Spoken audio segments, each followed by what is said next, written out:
अगर वाकई ईमानदारी का जीवन बिताना चाहते हैं तो अपनी भाषा से एक शब्द बिल्कुल हटा दें। क्या? कौन सा शब्द? मजबूरी। मैं क्या करूं, मैं तो हालात का मारा हुआ हूं, मैं मजबूर थी देवदास।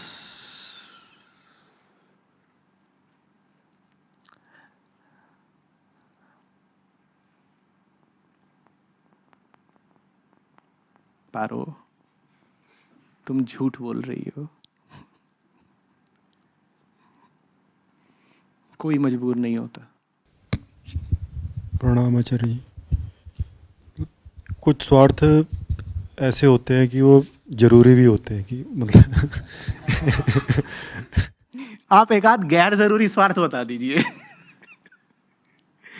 एक स्वार्थ बता दो जो गैर जरूरी लगता हो।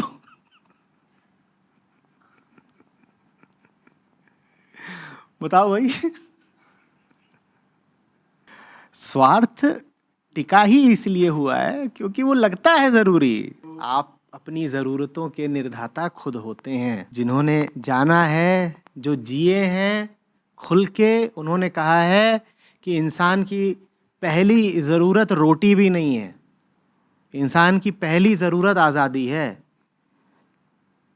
इसीलिए बहुत ऐसे हुए हैं जिन्हें जब कहा गया कि चुन लो, या तो जियोगे या फिर आज़ाद रहोगे, तो उन्होंने जीवन की अपेक्षा आज़ादी चुनी। ये बातें किताबों की नहीं हैं। ऐसे सैकड़ों हजारों हो गए हैं जिनसे आप कहेंगे कि या तो जिंदगी चुन लो या आज़ादी, वो आज़ादी पे हाथ रख देंगे, कहेंगे चुना, सोचना भी नहीं पड़ेगा, हमने चुन लिया। अब बताइए कौन सी मजबूरी, अब बताइए कौन सी ज़रूरत? जब जिंदगी भी ज़रूरत नहीं है, जब जिंदा रहना भी ज़रूरत नहीं होती, तो और कौन सी बड़ी ज़रूरत आ गई आपका गला पकड़ने के लिए? बोलिए। जिंदा रहना भी कोई अनिवार्य ज़रूरत नहीं है। अगर नौबत यह आ जाए कि या तो जिंदा रह सकते हैं या आज़ाद रह सकते हैं, तो आज़ादी चुनिए ना। क्यों जिंदगी चुन रहे हैं? ये ज़रूरत का क्या खेल है? और छोड़िए कि ज़रूरतें तो ज़रूरी हैं, ज़रूरी सिर्फ उधर वाली चीज़ है, आज़ादी। रोटी इसलिए खा रहे हो ताकि गुलामी में जियो, ज़रूरत इसलिए है ताकि और गुलाम रह सको। डॉक्टर साहब मुझे दवाइयों की ज़रूरत है, किस लिए? ताकि मैं और नरक भोग सकूं। फलक पे जितने सितारे हों वो भी शर्माएं, देने वाले मुझे इतनी जिंदगी दे दे, गम उठाने के लिए मैं तो जिए जाऊंगा। क्या बात कही है!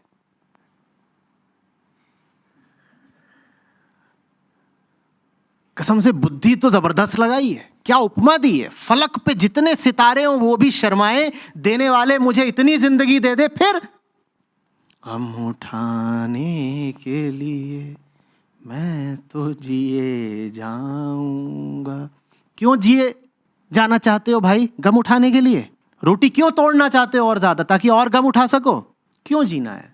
मैं नहीं कह रहा कि कल सत्र में नजर ही ना हो कि आचार्य जी उन्होंने आपकी बात मान ली, पर मैं कह रहा हूं कि जब नौबत यहां पर आ जाए कि रोटी और राम में एक ही मिल सकता है, तो रोटी काहे चुन रहे हो भाई? जब नौबत यहां पे आ जाए कि रोटी तभी मिलेगी जब बंधन स्वीकार करोगे, तो रोटी क्यों चुन रहे हो?